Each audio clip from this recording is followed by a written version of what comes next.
یہ وہ دن تھا جس دن تابوت کم پڑ گئے تھے۔ دکاندار کفن کے لیے سفید کپڑا دیتے ہوئے رو دیے تھے۔ بہت سی ماؤں سے ان کے لگتے جگر بچھڑ گئے۔ باپ کے کندھے جنازہ اٹھاتے ہوئے جھک گئے۔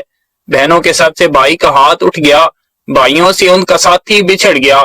مائیں دروازہ تکتے رہ گئی، بچے جنت چلے گئے۔ 8ویں جماعت کے عزیر علی نے حملہ آوروں کو دیکھا اور اپنے دوستوں کے اوپر لیٹ کر ان کی ڈھال بن گیا۔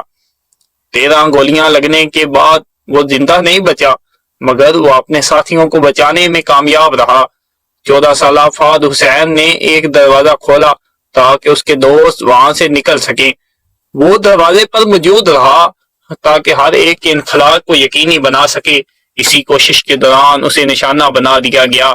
سکون دل گیا، نظروں سے سب ستارے گئے۔ چمن میں کھلتے ہوئے جب سے پھول مارے گئے۔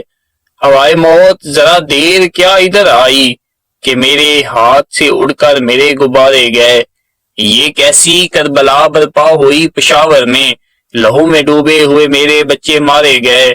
انہیں ہی مرتبہ ملتا ہے جا کے جنت میں، حصول علم کی خاطر جو جان وارے گئے۔ چمن اجاڑنے والوں تمہیں خدا سمجھے، تمہیں نہ آئی حیا، پھول تو ہمارے گئے۔ رہے گا یاد ہمیں آنے والی نسلوں تک وہ نقش پا جو یہاں خون سے ابھارے گئے۔ سلام میرا عظیم ان شہید بچوں کو جو اپنی جیت کی خاطر بھی جان ہارے گئے، جو اپنی جیت کی خاطر بھی جان ہارے گئے۔